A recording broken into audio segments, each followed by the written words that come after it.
Time for some Pokédex updates, and there are a ton. First, I used the hidden moonstone I found in the Pokemon Mansion to evolve my Jigglypuff into Wigglytuff. And speaking of the Pokemon Mansion, I caught a Grimer while I was in there and raised it to level 38 when it evolved into Muck. Furthermore, I caught a Coughing, raised it to level 35 when it evolved into Wheezing. Next up, remember that Omanite I resurrected from my Helix fossil? Yeah, I'm sure you do. It was resurrected at level 5 of all things. After much toil, hardship, and patience, I raised it to level 40 when it evolved into Omastar. Similarly, on my Leaf Green file, I resurrected a Dome fossil and traded the revived Kabuto over to my Fire Red file, then raised it to level 40 when it evolved into Kabutops. Alright, those are all of the updates. That brings us to 138 out of 150. Only 12 more Pokemon to catch. We are getting very, very close. So close that I can practically taste it. And on that note, what's happening, guys? My name is Adam, aka Speedy Spectrum, and welcome back to Let's Play Pokemon Fire Red. Or should I say, Let's Play and Dub Pokemon Fire Red. In the last episode, we reached Cinnabar Island and explored the Pokemon Mansion, where we found the secret key. The key that unlocks the door to the Cinnabar Island Gym. And we are going to be challenging said gym in this video, which is headed by Blaine, the hot-headed quizmaster. Gee, I wonder what type of Pokemon he uses. Well, let's find out. Yo, champ in making. The hothead Blaine is a fire Pokemon pro. Douse his spirits with water. You better take some burn heals too. Yes, indeed. All of the trainers in this gym use fire Pokemon, which means that Schneider and Rasmussen are going to get a real workout. In fact, I want to show something as far as my team is concerned. There have been a few changes. I have replaced Yulin, Amber, and Howland with Pidgeot, Parasect, and Poliwhirl. But not because I'm going to battle with them. Far from it, in fact. Schneider and Rasmussen are the only two Pokemon that I plan on using in the gym. The other three are going to come in handy later. But back to the matter at hand. This gym is rather unique, because in order to proceed, guess what? You have to play a Pokemon quiz. Yes, indeedy. It's time to answer some trivia questions. Answer correctly, and you can move on. Get the answer wrong, and you have to fight a trainer. For this reason, the trainers won't challenge you if you stand in their line of vision. Also, the questions are true or false. For example, Caterpie evolves into Metapod. The answer is yes, that is true. And then Metapod evolves into Butterfree. For the record, I will fight the trainers off-screen once we have reached the gym leader. Granted, you don't have to fight them, but you'd be missing out on a lot of experience. And furthermore, the trainers don't use anything that we haven't seen before. And now, question 2. There are 9 certified Pokemon League badges? The answer is no. There are only 8. I also brought Overton with me because he's very snuggly and cuddly and has a gentle disposition, but he probably won't see any usage in this fight. Question number 3. Poliwag evolves 3 times. The answer is no. It only evolves twice. Even if you were to consider its alternate evolution, it still only evolves 2 times. As far as starter Pokemon are concerned, if you have Venusaur, don't bother using him here. It's going to get absolutely roasted by Blaine's Pokemon. Similarly, if you have Charizard, you're going to need some backup as well. You aren't going to get very far with fire versus fire. Are electric moves effective against ground-type Pokemon? The answer is no, they are not. Ground Pokemon are impervious to electric attacks. However, back to the starters. If you have Blastoise, then you have a gigantic advantage going into this battle. Next up, what is the next question?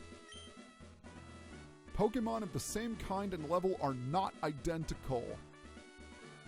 The answer is yes, they are not the same. Because a level 5 Bulbasaur is different than a level 5 Charmander. And it's also different from a level 5 Squirtle and a level 5 Pikachu. Okay, you get the point. I believe this is the last quiz question. So let's see what it is. TM28 contains Tombstony. As hilarious as that is, it is sadly false. TM28 contains the move Dig. That being said, I wonder what kind of attack Tombstony would be, because that was kept. That question was kept in the classic Red, Blue, and Yellow games. All right. After all of those questions, here is Blaine, the gym leader. But before we take him on, we are going to go ahead and battle all of the trainers off screen. See you guys in a bit. Alright, all of the trainers have been defeated. Wasn't very difficult. Mostly Vulpixes, Charmander, Growlithe, Ponyta, that sort of thing. This NPC right here, this trainer, actually gives us a bit of interesting trivia. Our leader Blaine became lost in the mountains, but good. Night fell when a fiery bird Pokemon appeared. Its light allowed Blaine to find his way down safely. Foreshadowing much. But we'll find out more about that a little later. For now, it is time for us to challenge Blaine, and I'm going to use, no, I don't want to use an elixir. I want to use an ether on Schneider because I spammed Surf on all of the gym trainer's Pokemon. As I said earlier, if you have a water, rock, or ground type, you're going to do just fine here. And since I mainly used Schneider, I'm going to lead off with him again. I think it's only fair. By the way, if you check this photo right here, it's a photo of Blaine and Mr. Fuji. They're standing shoulder to shoulder with big grins. An interesting bit of trivia right there as well. But I've talked too much. Let's go ahead and challenge Blaine. Ha! I am Blaine, the red-hot leader of Cinnabar Gym. My fiery Pokemon are all rough and ready with intense heat. They incinerate all challengers. Ha! You better have Burn Heal. You better have Burn Heal. I'm sorry I had to do that. Here we go. Battle number 7 against Blaine, the leader of Cinnabar Gym. He is going to lead off with a Growlithe, level 42. Fire type, Intimidate for the ability with the moves Bite, Roar, Takedown, and Fire Blast. It's not very difficult at all. It's just at a higher level than some of the other Growliths you have fought.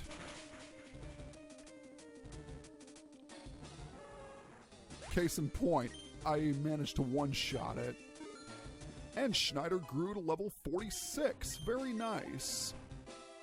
So what's he going to send out next? Ponyta. I think I'm going to keep out Schneider for this one. Ponyta is level 40, Fire type, Flash Fire for the ability with the moves Stomp, Bounce, Fire Spin, and Fire Blast. Fire Spin can be a little annoying. Much like the move Wrap, it traps you, preventing you from switching out. This, of course, was much more annoying in Red, Blue, and Yellow back in Generation 1, where not only did it trap you, you couldn't do diddly squat as well. You couldn't even attack. Thank goodness they changed that from Generation 2 onward. Alright, now he's going to go for his Rapidash. I'm going to send in Rasmussen, and I'll use him for the remainder of the battle. Rapidash is at level 42, Fire type, Flash Fire for the ability with the moves Stomp, Bounce, Fire Spin, and Fire Blast. I don't think I've talked about Bounce yet. It's a flying type move that works much like Fly. You avoid damage for one turn and then attack the next. By the way, when Rasmussen grew to level 45 off screen, he learned Earthquake. And oh, Fire Blast, that's going to hurt. Fire Blast is Blaine's signature attack. It is one of the strongest fire type moves in the entire game. And even Pokemon that resist it will get hit relatively hard. I mean, that said, it wasn't very effective, but that's quite a bit of damage, especially when you consider Rasmussen's defenses. By the way, I had an experience share on my Poliwhirl to help it gain levels. Overall, you need to watch out for Fire Blast. And speaking of which, he's sending out his final Pokemon, Arcanine, level 47, Fire type.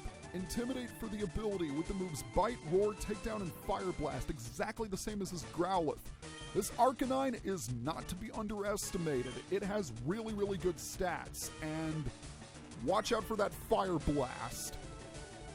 Blaine's strategy is mainly to spam Fire Blast over and over, and it only has 5 uses. It's a little inaccurate, but it really hits hard. I know it doesn't look like it since I'm using a rock Pokemon, but wow, did you see that? That is how strong Arcanine's stats are. I mean, it got me into the yellow region. By the way, I know I've gone on and on about Blaine, or the anime, I should say, but I can talk about that later. Because for now, we've defeated Blaine. Hooray. I have burned down to nothing. Not even ashes remain. You have earned the volcano badge.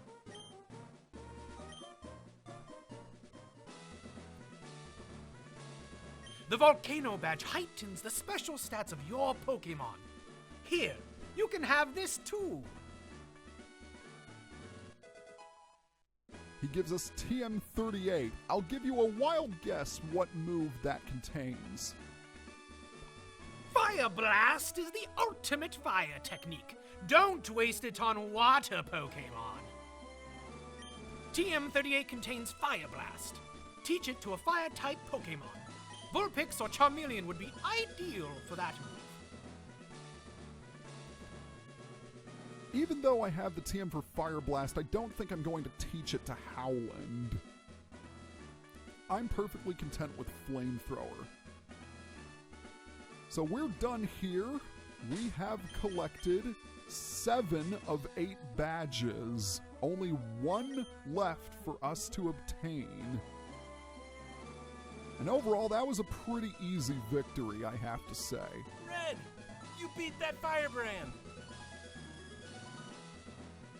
Indeed, Blaine has been extinguished. Now, when we try to enter or exit the Cinnabar Gym, I should say. Hey, look who it is! It's Bill! Huh? Hey, if it isn't Red!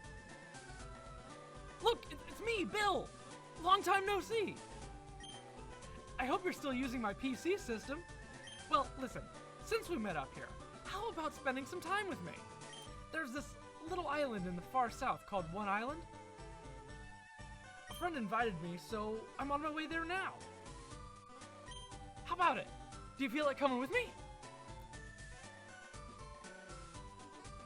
As tempting as it would be to come with him, I am actually going to say no to this. However, we will travel to one island a little bit later on in our journey. We'll have to keep it in the back of our mind for now. Well, alright. The boat hasn't arrived yet anyway. I'll be waiting at the Pokemon Center over there. Come see me when you're done with your business here.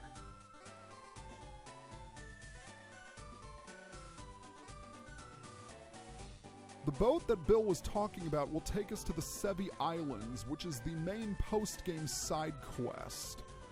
But we're not going to be able to complete that for quite a while. At least not until our main venture is complete. We could have gone over there now, but there's one other side quest that I would rather tackle. Before I get too carried away, I might want to go to the Pokemart and buy a few more Ultra Balls. I have 56, and I'm going to grab 4 more for a total of 60. That should be enough. How am I doing on time, by the way? Around 18 minutes. I should have enough time to at least get to my next destination. So we're going to go ahead and use... no, we're not going to use Parasect. We're going to use Pidgeot to fly over to Cerulean City. We'll come back to Cinnabar Island in the future, but there's one little loose end I need to tie up, and it involves this house right over here. We want to talk to this guy. He is going to trade us a Jinx in exchange for a Poliwhirl. And this is why I had a Poliwhirl with me from the start. Oh, I almost forgot. Before I do anything, I want to go ahead and take off that experience share that Poliwhirl is holding. Alright, we're good. Now we can go ahead and trade.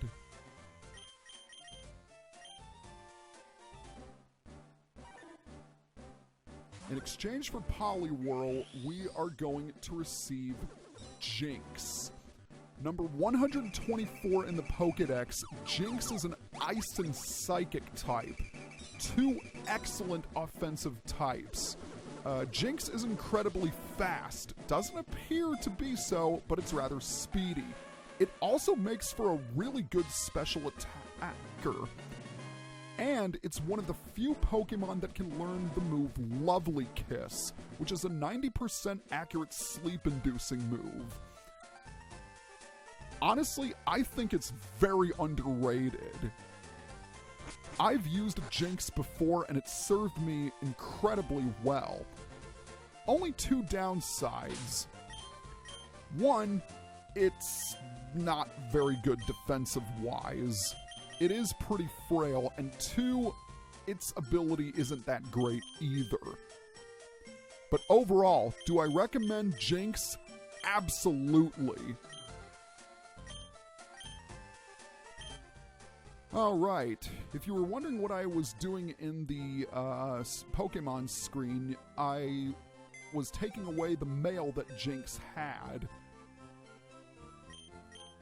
This particular Jinx, which is the only one in the game, will always be carrying that mail.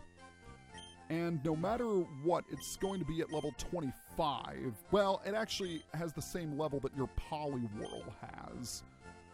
But I just wanted to show off the mail that it was carrying.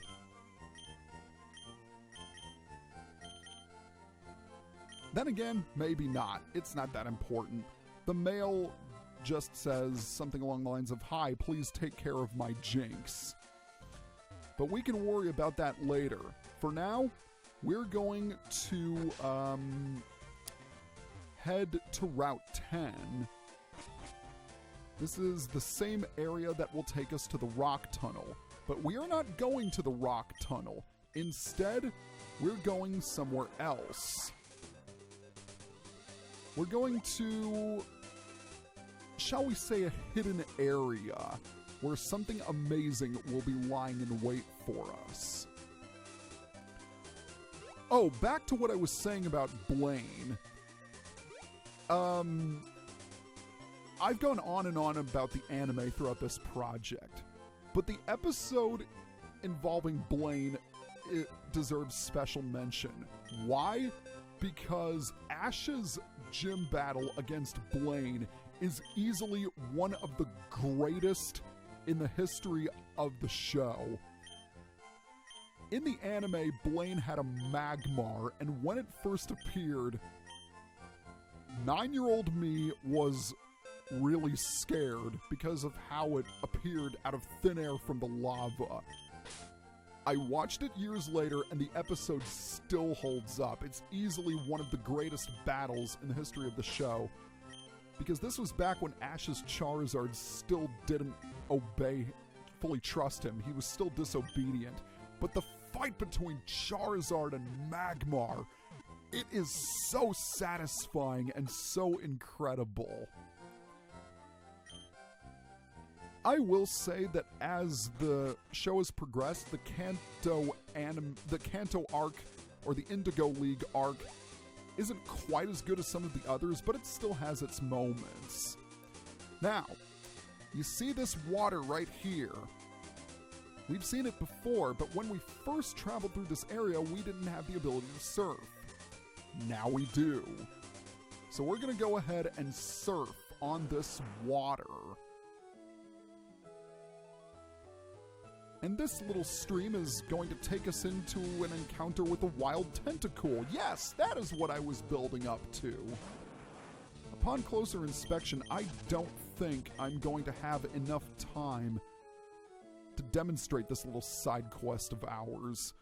But right here, this building is the power plant, and we are going to explore it in the next episode. See you guys then.